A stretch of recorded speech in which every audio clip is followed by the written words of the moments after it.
Great innovation stories make change possible. Each week on the Innovation Storytellers Podcast, I invite innovation leaders to share how they overcame the obstacles to introduce breakthrough ideas to the world through the power of story. I'm featuring guests from Tesla, TD Ameritrade, Corning, Cisco, Bloomberg, and so many more. Listen in to learn how you can tell a more effective innovation story and change the future for the better. Hey everybody, I'm Susan Lindner, your host of Innovation Storytellers. And today we're going green. Today we're having a conversation about innovation or the stuff that goes in your mouth. Agriculture, starting from the very basics. We are going to learn about the process of regenerative agriculture from one of the foremost experts in the field. And I want to now introduce you to my guest. Please welcome with me, Ethan Soloviev, who is the Chief Innovation Officer at HowGood.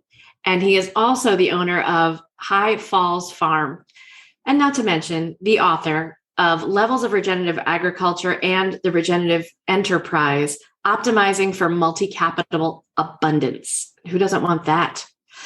Ethan is an international expert on regenerative agriculture, regenerative business, and innovation with experience in 34 countries. He is the founder of the Regenerative Enterprise Institute and an associate of the Carol Sanford Institute and a member of the Regenerative Business Alliance, in addition to holding a BS from Haverford College and an MS in Eco-Social Design from Gaia University. He is going to be teaching us a whole heck of a lot today. So please welcome my guest, Ethan. Thank you so much for joining us on Innovation Storytellers. Glad to be here. Thanks for having me. Okay, so help us out. Most of us on this listening to you today do not know what regenerative agriculture is and would not know how to become an innovator in it if we did. So give us the story. How did you actually get to come to innovation and come to regenerative agriculture? In college, I studied biochemistry. I was in the laboratory. I was looking at these tiny little yeast cells and chemical formulas. And I was just like in the lab. And I wanted to touch biology. I wanted to have some connection to the larger ecology and ecosystem in the world. And so when I finished university, I got a fellowship that provided for a year of travel and research around the world. And the particular topic that I took on was apples. So I went all around the world studying the global diversity of apples, from Sweden to Kazakhstan to Japan to New Zealand to Chile, all looking at the agricultural diversity, the food diversity, and the scientific, biological diversity of apples. And there's a number of things that happened to me on that trip, but one of them that I think is most important for the direction that I went in towards regenerative agriculture was in Kazakhstan, which is the genetic origin of apples. 10,000 Really? years ago, there weren't apples in the US, there weren't apples in Europe, there weren't apples anywhere except for in the super tall, almost as tall as Mount Everest, Tian Shan Mountains of Kazakhstan. And in the foothills of those mountains, there's forests, like a cold temperate forest, like many places in the world, except that the tallest tree in the forest is the apple tree. So 50, 60, 70 foot tall apple trees all around. And every apple tree has a different, because they grow from seed and were not planted or grafted. One of them will be red. One of them will be green, another yellow, another orange. Some of them are incredibly sweet. Another, you'll take it and it's what they call a spitter, where you take a bite and you just have to spit it out.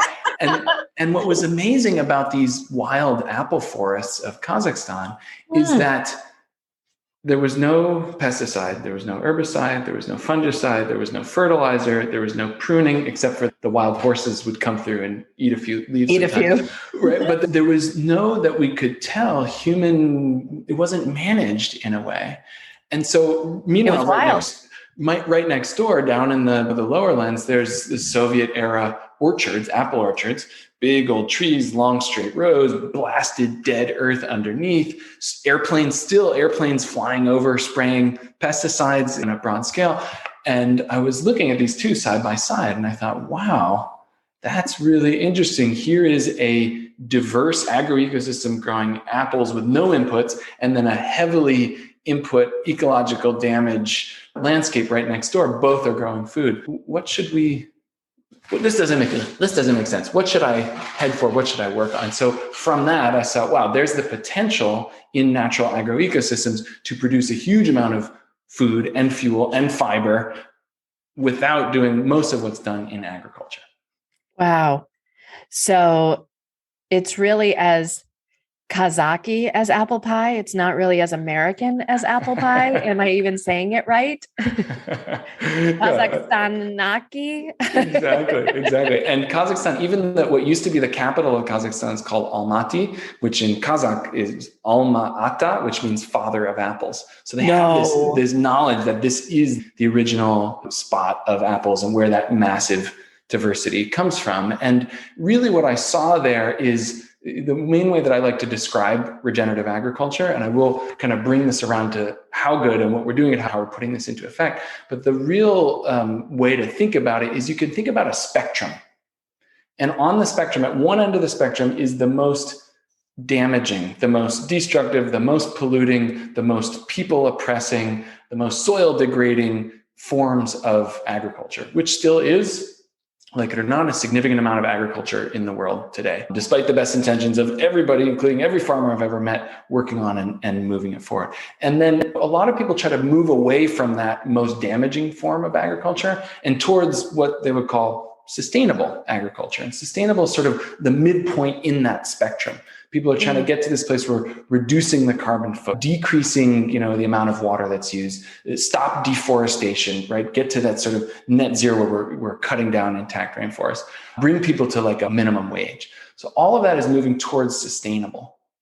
But sustainable isn't really enough at this point in time in the world. I mean, think about it. If you're on your deathbed and somebody came to you and said, well, what impact did you have in this life? And you said, about net zero. It's not really what you want to think about or do. So you have to go beyond sustainability with the degraded soils in the world right now, with so many people, even today, facing modern slavery, even in the agricultural system. We can't just do net zero. We have to go beyond that into regeneration, into where you're actually repairing the soil, where you're increasing the biodiversity. It's not just about getting to stop deforestation. That's important. We should do that. But what if instead of just stopping the deforestation of the Amazon rainforest, what if we added area to it? What if there were more trees, more biodiversity, more that was emerging in that place? So regenerative agriculture is about becoming net positive and beyond, where we're not just doing less harm, we're not just getting to zero, but we're actually leaving more life, more health, more vitality through our agricultural production systems. Wow. And so I'm thinking about this. I mean, before we dive into the how of how this actually works and HowGood, I'm thinking back to those incredible trees, 50, 60 feet tall. Was there an original harvesting and processing and all of that for the original civilizations that lived in Kazakhstan and absolutely embraced these apples? And I ask this as the anthropologist that I am, trying to understand what the culture was like, climbing those trees or shaking those trees to get what they needed. Yeah. And I think another thing to say is that it's not just apple trees. Like These forests, I thought when I got there, it was just apple trees. Then I looked around and there was a pear tree. And then there was an apricot, and then there was raspberries and strawberries and bilberries, and there was licorice growing, and there was grapevines climbing up the trees and hop vines all growing wild all together. And so I realized it's not a wild apple forest. I thought, oh, it's a wild food forest, right? And many in just agriculture around the world, the move towards agroecology, towards perennial agriculture, towards regenerative agriculture, often includes a shift towards a greater polyculture, many different species, many different animal integrating into them, as opposed to the singular monoculture that defines most of industrial agriculture. But to your question, I actually no longer believe that they are quote unquote wild. I actually think that even before the Kazakh people who are there currently, there was probably a pre-nomad. The Kazakh are steppe nomad peoples. They with horses and sheep and cows are incredible, unbelievable people, the most hospitable, amazing people I've ever met in my life in Kazakhstan.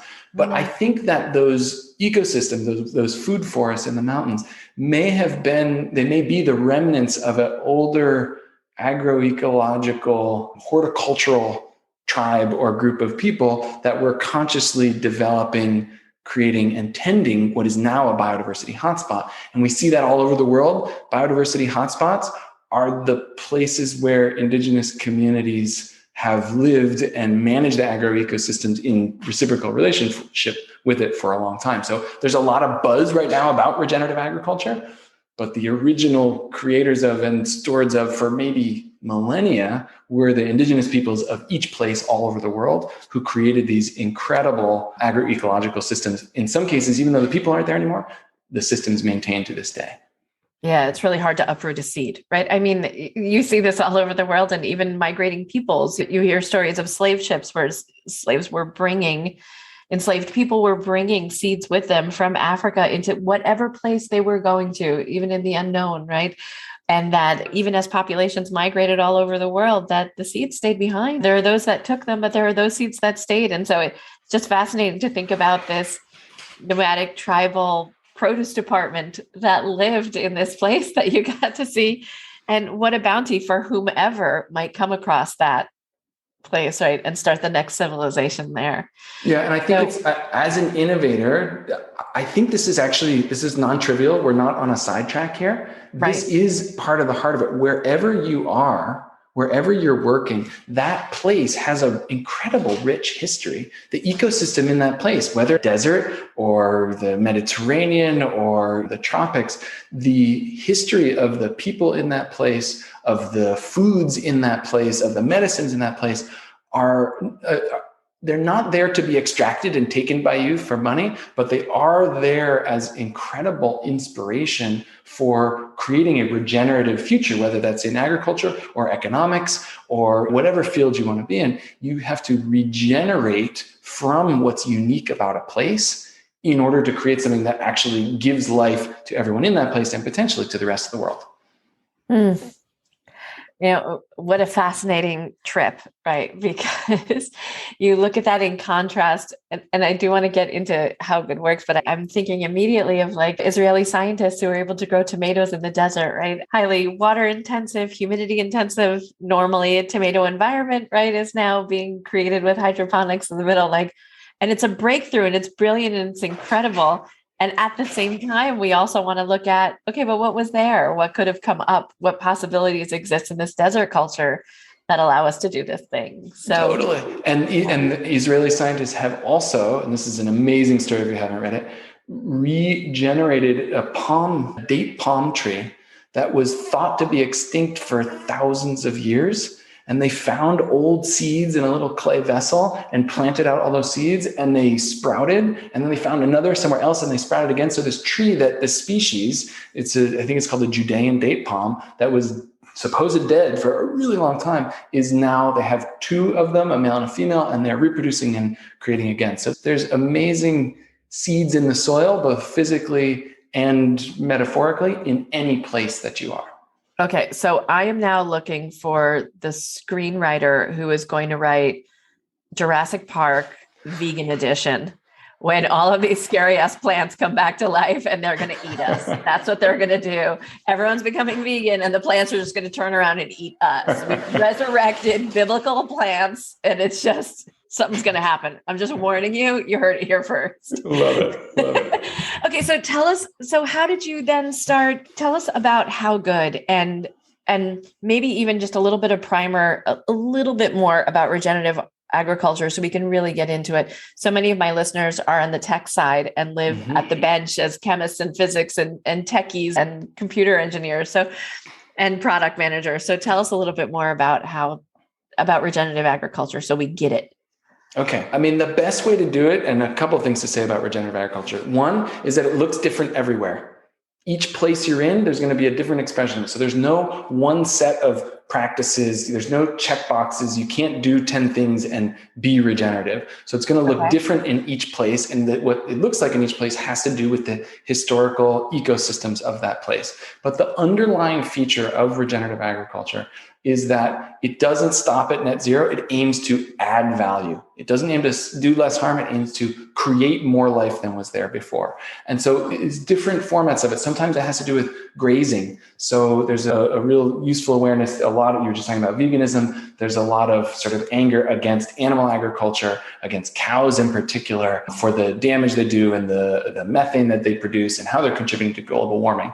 The interesting thing is, and this goes to one of my principles of innovation, is that it's not the cow, it's the how. So it's not that cows are inherently evil or that they necessarily do terrible things, but the way that the cows are produced. If you lock them up in unnatural environments, feed them food that they were never meant to eat, then they're going to produce too much methane. They're going to get sick altogether. You need the antibiotics to use them. And so the way that we produce cow, as one particular example, can be different if you look instead to the natural ecosystems that grazing animals came from. You think about the buffalo or the bison on the Great Plains, large herds, but moving constantly, never coming back to the same place, creating this rich, biodiverse prairie ecosystem that colonists saw when they arrived there. You can mimic those agroecological practices with animals. So you can run cows, you can move them every day, you can use a regenerative grazing, 100% grass-fed and finished approach to raising cows, and actually have them capture carbon through the regeneration of the grasslands, have incredibly healthy meat that is actually higher and more nutritious for you. There's a recent study out on regenerative agriculture across the US in a peer-reviewed journal that basically shows food produced with regenerative agriculture is more nutritious. Higher levels of vitamins, higher levels of minerals across the board in different crops and different locations. So if you work with ecosystems, whether that be animal agriculture, plant agriculture, tree agriculture, if you work with it in its intact natural form, bent a little bit towards modern day productivity needs and growing a bunch of food for a bunch of people, you can create a situation where it's healthier for people, it regenerates the soil and the water and the biodiversity, and you can have more viable businesses because of it. So one of the other things about regenerative agriculture that's amazing, and I think is part of why it's growing so quickly now, is that farmers who adopt regenerative agriculture and use the principles and use the thinking and decision-making, they get more profitable. They get more successful, which in the US, where close to 50% of farmers are cash flow negative, according to data from the USDA. 50%. 50%. In some surveys, over 50%. Having an agriculture that ecologically and socially resilient and regenerative, and then makes it so the farmers can continue farming and pass it on to their kids. This is important. This is a really good idea. And so it doesn't necessarily mean that production skyrockets. In some cases, yields will go up and some will go down, but the effectiveness and the profitability of farmers who bring in regenerative agriculture has been shown to increase. And that's important for just all of us continuing to eat. Yeah, we do want to keep our farmers economically viable, right? If the rest of us want to eat, that could be a good thing. And if the planet comes along for the ride, so be it. Yeah. So then tell us about HowGood and how good it is, how you got there. Okay. So, and part of my story weaving into HowGood is I have my own farm. It's 30 acres. It's an apple orchard. You won't be surprised at this point. We have grass-fed sheep and lamb that graze underneath the apple trees because they're much better at mowing than I am. We have shiitake mushrooms. We have a diversity of other crops and even other enterprises working on the farm. But I think the tie into HowGood started 15 years ago. So we're a venture capital-backed startup, but in some ways we're non-traditional in that we've been around for a while, researching and understanding the entire food system. And so when we started, we went out with basically just rating products and companies. We went out and said, how good is this product? Is it terrible? You should never eat it. Is it good or great or best? And we developed these shelf edge tagging solutions that we work with certain retailers. Ahold Delhaize is one in the US, and there's a bunch more e-commerce platforms now using it, where we basically highlight the most sustainable foods. So the good, great, and best products that are better than 75%, better than 85%, better than 95% of the food system, because HowGood has built a database of all this agroecological data, social data, where we track 247 different sustainability attributes, from carbon to water to biodiversity to processing to animal welfare to labor risk. We track 247 of these attributes, and then we've used them to assess over 33,000 different ingredients. So any food ingredient that you could ever imagine that would be in your food. But then we've also gone into chemicals. So we do cosmetics. We work with cleaning products as well. So 33,000 different ingredients, chemicals, and materials in the database. And then when you combine that together, pulling from 550 different data sources and certifications, you combine all that together and you can rapidly assess any product in the world. So we have over 2 million products at the individual product level, the individual barcode that you see on a bag of chips or a bottle of soda or cookies. That individual product, we have likely assessed it in the database and can tell you instantaneously what's the carbon, what's the biodiversity impact, how much labor risk is in there. And then when you add all those factors together, we can rate it and say, is it good, great, or best? And that process took a while to get all the data in there. But then we put it out into the world. And this is, I think, another feature of innovation that's really important from our perspective, is the back and forth interaction with the deep impact data that we have and people engaging with it in the real world. So we put it out there and we gave it to retailers, and retailers actually use these ratings in stores. They went around their stores, they put the tags on the side of the shelf, and then they let shoppers in and said, choose, go ahead and choose the products. But when they could see, oh, this is a great rated peanut butter, this is a best rated cheddar cheese, and they would choose those products. And so then the sales of the sustainably marketed products jumped. The sales of those best rated products jumped over 230%. Wow. Which is like the terror, right? That I'm going to invest all this time, money, and effort into going green, becoming eco-friendly and eco-conscious and so forth. And my customers ultimately won't care because it's always about price, right? And that's the bullshit, right? That's the not correct. Right now, it's not correct. In the past, it may have been, but we are seeing a massive transition in the last 5 to 10 years where shoppers want more sustainable products. The largest buying groups in the US, and I believe in the world now, are millennials and Gen Z. And they demand transparency. They demand to know the environmental and social impacts of products. They don't just want a single certification checkbox that says I'm done. They want to know the story. And so this is driving a massive shift. So more sustainable products are outgrowing their categories by 7x. This is according to data from NYU and IRI. There's just a recent report. 7x their categories. Wow. Right. And so there's no longer a need to balance between sustainability and sales. It's now table stakes to have sustainability, and it can drive sales. There is a clear link. And I'm even starting to see this outside of food, right? I saw somebody from Logitech give a talk at a conference making mouses and computer hardware. And he said, carbon is the new calorie. Oh, that hurts. That's a gut punch, like literally in my gut.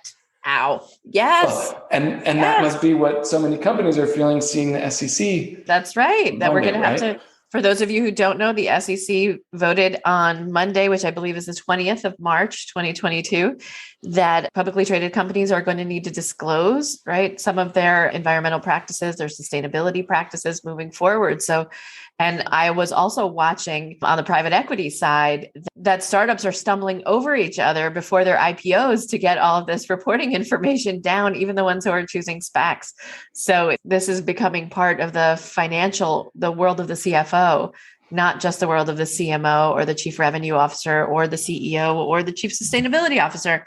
And even to our listeners, the chief innovation officer. So for everyone listening out there, as chief innovation officers and heads of product, you have an opportunity to put one more bullet into the viability gun, right? And saying, we need to get sustainability on our side if we want our product to succeed. And one thing you're going to need to do that is the data to back it up. And this is part of where HowGood has excelled, is we figured out how to gather from many different sources, focusing on the food industry, but then make it super easy to use. And when we went into retail, we didn't expect to go the route that we did. Retail produced amazing results, right? Shoppers bought more sustainable products.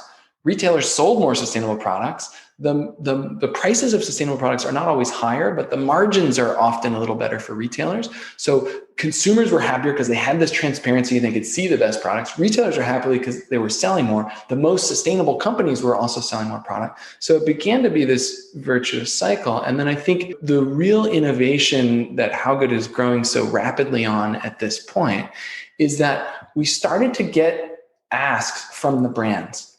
So previously we were just working with the retailers, right? And helping consumers understand the products they're buying. But then the brands started coming to us. Some of the largest food companies in the world. Danone is a great example that we've partnered with very deeply on this. And Danone came to us and said, otherwise known as Danone yogurt here in America, and its entire family of products. But for our French friends, Danone. Danone, thank you. They came to us and said, look, we have over 1,000 product developers who are developing products, and we can see the writing on the wall that this trend, this mega trend towards sustainability and transparency is there. And our product developers make amazing products, the most delicious, superior quality products, but they don't have the data to know if they're making the right choices on sustainability. So can you take your database and put it into a format where it's easier for an individual product developer to use? And so the big innovation on our side was to flip all the data on its head and put it, not so that we're the expert consultants and we know everything, but to put the data at the fingertips of decision makers. So that when you're choosing, should I get this milk from the Northeast or the Southwest? Should I get cacao from Ghana and Cote d'Ivoire, from Ecuador and Peru? When you're making these decisions, is it sugar from Dominican Republic or Florida or Louisiana? It no longer should just be about price. You want to have at your fingertips, what's the carbon footprint difference between these? What's the water footprint difference? Which one has greater labor risk? Which one is going to be best overall for sustainability? The SaaS platform that we built put this data directly into the hands of decision makers throughout the companies that we work with so that they could grow their own awareness, their own understanding, and make decisions towards more and more regenerative products, sourcing from more regenerative agriculture. Wow, what a shift. Because it might have been the procurement guys who were saying, this is where we have our contracts. So I know you've done not just at the product manager level, but I think what was fascinating about your business model is looking at the procurement model, right? And so you've created a whole module just for procurement even. Can you tell us a little bit about that? Well, I think you've heard me think about and talk about already today the concept of looking at systems. I'm not just looking at the apple tree. Whoa, it was a whole food forest, right? So we're not just looking at individual parts of a company, we're seeing the whole system of a company. Yeah. And as we were working with R&D professionals who are making these decisions about product, often they would say, well, in order to find a better supplier, we need to talk to our procurement team. And so then we went and worked with procurement teams. None of our innovation, in a way, it's not like our idea. We're listening to the field. We're listening to the ecosystem and hearing what is the need, and also listening a little beyond what they're asking for, because we're always looking for what is the potential that we could create, not just what are the problems that we want to solve. And so for procurement, we're seeing, again, the gals and guys in procurement teams around the world, they have corporate pressure from above to be more sustainable, to hit a carbon target, but they haven't necessarily learned about how to do that. And they don't necessarily have the data to make a decision on carbon or on water, on processing energy, or on transportation. And so the procurement module is a buyer-centric lens into the database where you can look at, if I'm going to buy this sweetener, or if I'm going to buy this fragrance or flavor, who are all the suppliers out there that have it? And then who of those suppliers is being the most sustainable in terms of their productivity? And the interesting thing that happens there, and so that, okay, that's R&D. Now procurement can use it to make better decisions about who they're sourcing from. And then very quickly, the marketing teams came to us and said, well, wait, we want to tell this story to our consumers. And so then the marketing teams are getting the access to some of the same data that the R&D and the procurement teams are, and the sustainability teams are backing it up. And now we have a network effect inside an individual company where everybody can see, even if you're not an expert, even if you're not a geeky PhD agroecologist, you can see on our super simple visual scale how to make a product better, how to source a better product, how to market a more sustainable product. And so there's a visual language and communication that gets so much better inside of a company. And that increases the capability for that company to make more sustainable products that sell more in the market. Right. And from my perspective, tell the entire end-to-end eco story around that product, right? So I loved hearing you say that the marketers also want access to this data because they want to be able to tell this story because the margins live in the story. The margins always live in the story. And so when you can create a story that's really accessible to the consumer about why this brand over another, that the USPs, right? The unique selling propositions, the competitive edge that you wind up generating as a result of it. Not to mention what I think is the crux of this story, which is goodwill, the act of making someone else's life better in the process, which is what all of us intend to do with the products and services that we create, is to make somebody else's life better as a result, even if it's biting into a beautiful piece of chocolate at around 2:44 in the afternoon when you and I are talking. So if we know that to be the case, right, then that holistic approach that you're talking about is we have an opportunity for even regenerative marketing, meaning we can go back and not just look at the superficiality of the product, but we get real deep about how we're talking about products and services too. Exactly. And this is part of the realm of regenerative business, which says you can actually learn to think differently, change how you make decisions, and become more profitable at the same time by regenerating the life, the vitality of the different places you're working in, of the people that you're serving, of your customers. And you need to be able to see that and have the data to show, where am I making decisions that actually increase the life and health of the ultimate customers that are getting the value out of my products. And so regenerative business has a path for you to learn that no matter what it is, even outside of food, in any industry, we can have a net positive impact on the world, but it's going to take more data and different decision-making powered by that data. And it's going to take us learning to think more like ecosystems and less like mechanical machine. Everybody always says supply chain. I always say chains don't exist in natural systems. There is no chain. It's a web. It's a network. So we have to think differently in order to move towards regeneration.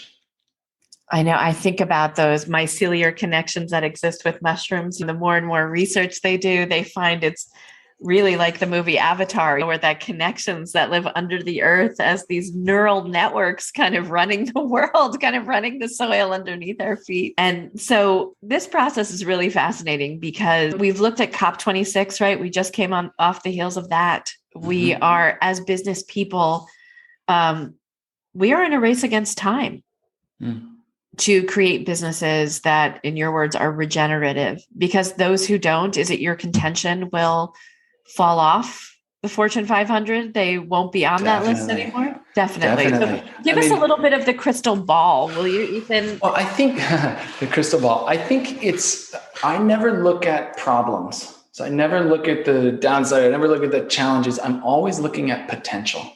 And this is one of the key flips that happens in regenerative agriculture, that happens in regenerative business, in regenerative thinking in general, is we're not looking at the downside and what we're going to avoid. We're saying, what is the potential that this company could generate? What is the potential that this product could generate in the world? And how do we move towards and achieve that? So what I'm starting to see is that the companies who are taking this on, not just buying from regenerative agriculture, which is important and good, and you should do that, but the companies that are taking on regenerative business inside at the C-suite of their companies, those are the ones that are becoming more successful. And like you said, growing their margins, growing their earnings, having the resilient cash flow that they need to do that. And so I think we will see a acceleration. I mean, even Walmart came out last year and said, we're going to become a regenerative company. They didn't say we're going to buy from regenerative agriculture. They said we're going to become a regenerative company. And so You did it. The biggest retailer in the world. Look at you. I didn't do it. Yeah, you did. I think there's something, if you are talking about the whole industry, even if we just take food, but beyond that, there's something about a network effect that I think is incredibly important. So when we talked about the network effect inside a company, right? When R&D and procurement and marketing and sustainability are all interlinked and empowered with this data. But then if you step up a scale and say, when the retailers are aiming to become a regenerative company and aiming to put more regenerative products on shelf, or even not all the way to regenerative, but just trying to have a less negative impact or a more positive impact, that sends a signal to all of their vendors, to the thousands of brands that are making products. And then they are saying, okay, I've got to be more sustainable. I have to go in this direction because the retailers are asking for it, because the consumers are asking for it. And then they often will come to us. But so we work with retailers and brands and suppliers. And the brands will come to us and say, can you help me get more information about my suppliers and where they're sourcing from and what the impacts are there? And so that's driving this push into the supplier realm. Some of the largest suppliers in the world are coming to HowGood, working with HowGood to say, we want to get this data because I know the brands are asking for it, because the retailers are asking for it, because the consumers are asking for it. And it's pushing this transformation in transparency, this awareness of impact and impact data, especially around carbon, especially around human rights and human rights risk, that I think is literally transforming the industry right now. Well, there's probably a reason why E, S, and G, right? Environmental, so sustainability, governance, right? All of these issues, and even social issues, right, are playing into this trifecta of how businesses want to conduct themselves moving forward. So do you see, like, is the crystal ball that the McKinseys and the Accentures and the Deloittes of the world start saying, this is the way it gets done, guys? Like that consulting discussion is happening on all levels at all times? Is that where the conversation goes? That's a lovely thought. I actually don't see them leading as much in this realm yet, because so much of the structure, I guess I put this out as a challenge to any of the McKinseys and Deloittes of the world to say, can you actually get your minds into the place where you could be working on potential instead of problems? Could you actually look at the world and see, how do we lift up the life of the whole system as opposed to extract value for our particular customers? That would be a great shift, and that would certainly accelerate things. I'm not 100% sure yet that they're going to be the ones that lead it.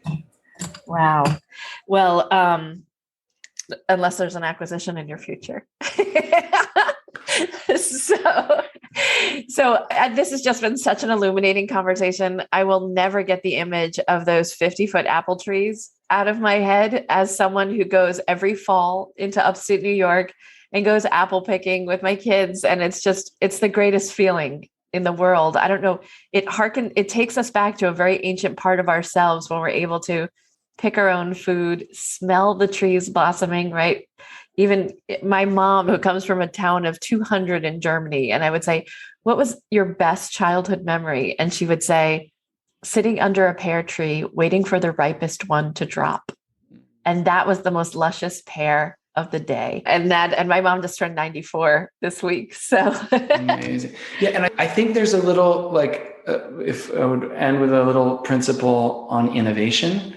Yeah. You just gave an image of your mom, and we have through history scientists, whether it's Newton in that realm of physics, the understanding of gravity under the fruit tree, that's not a coincidence.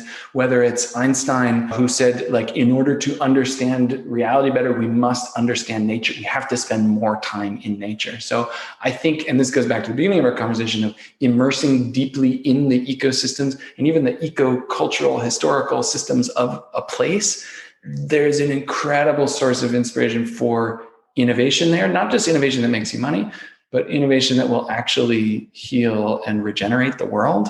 And so that's why I have a farm in a lot of ways. And I think that would be the major shift. That would change things more than anyone else. If every chief innovation officer out there in the world would go and spend more time in the ecosystems with the indigenous peoples and cultures where they are, the change would be unbelievable. It's why it makes me sad every time I hear that the last surviving speaker of X language is dying, because they hold so much natural knowledge in their brains, right? Of just what that leaf is for and what that tree did and what it meant and what spirit lived in that tree, right? That was able to provide this healing, this feeding, this shade of whatever kind to humanity that seems to evaporate right in front of us. We won't know anymore. Well, I ask all of my guests a couple of interesting questions about innovation when they come on the show. So I'm curious, on the top 3 innovations in your mind in the course of human history, what do you think are some of the greatest innovations of all time? I mean, it's keeping with the theme. Horticulture is what was coming to mind. the like engagement with the perennial agro ecosystem of a place with the fruit trees, not with the agriculture. I would say agriculture is one of the most challenging, amazing, but ultimately damaging innovations of all time that we now have and get a chance to do something different with. But I think horticulture was a pretty big deal as humans began to figure it out. And what's the distinction between a horticulture and agriculture for a city dweller? Agriculture having to do with the soil and tilling the soil and disturbing the soil, whereas horticulture is more that engagement with the plants, the leaves, the perennial living systems of a place, as opposed to the human-imposed destruction, tilling of the soil, which is a very recent human invention, right? It's only 10,000 or so years ago that we started doing agriculture, whereas according to some accounts, humans have been rocking it for 2 million years. So it's definitely been an influential innovation, but I think there's a lot more we can do back towards we can bring agriculture back towards its intact eco-social roots in the place. And it turns out, amazingly enough, we can be more profitable and make products that sell better when we do it. Yeah. And if you could join any innovation team in history, which innovation team would you join? HowGood's innovation team. This is it. Ta-da! You did it. Yeah, I don't know. Again, I haven't studied innovation. You said earlier on, like you don't set out to become a chief innovation officer. So I guess the other thing I would aim for, it's not actually a team in a company per se, but it's like if I were to look back to my ancestors, my indigenous ancestors, whether from Ireland or from Ukraine or from Romania, the groups of people that figured out how to have this ecologically, culturally regenerative system in their place. And this was innovation that happened over generations. I think that'd be a fun place to be as well. And lastly, what's an innovation that you'd like to see that doesn't exist yet? Something that drives you absolutely insane or something that would make you ridiculously happy if it could be invented? What would that be? One of the hypotheses of HowGood in general is if people can immediately see the impact of any decision they make, then they will shift their decisions towards having a more positive impact. So it's almost like the innovation is something that like any decision you're considering, large or small, you could like, I don't know if it's in a Google Glass or it's in a crystal ball, like you were saying, I don't know exactly what it is, but some way that you could instantaneously see the ripple effects and impacts of that decision would be amazing. Especially, I think now in the world, having that on the capital and investment side would be really useful because so much is decided and defined by where the investment capital flows. So I think that would be a useful one for the future of the species. And we're kind of working on it. So check back in a couple of years to see where we've gotten. Wow. Yeah. I mean, imagine if every time you picked up a candy bar and you knew there was child labor associated with it, would you make that choice? Right? Yeah. Fantastic conversation. Ethan, thank you so much for joining us on Innovation Storytellers. Where can people find out more about HowGood? HowGood.com is a good place to start. HowGood ratings on Twitter. You can find me at ethansoloviev.com. All my papers on regenerative agriculture, regenerative business are up there and available. Yeah, see you there. Fantastic. Ethan, thank you so much. Now you might be asking, Susan, why innovation storytelling? Well, the truth is that an innovation story told well not only breaks down communication barriers so you can drive change and new growth, but it also helps other people remember and champion your work. And it propels your best ideas forward faster to secure you the runway, resources, and recognition you so richly deserve. In other words, stories are memory-making devices that significantly reduce the time it takes for you and your innovation to be understood. But like many leaders, you probably never got the memo that storytelling skills would be central to your success. Well, I've got some good news for you. It's not too late because I've got you covered. Whether you need an expert to come and speak to your innovation leaders, you need training in the art and method of innovation storytelling, or you just need the support and guidance of a consultant who can get you where you want to go in less time, visit www.susanlindner.com today to learn more and to set up a call to discuss your needs.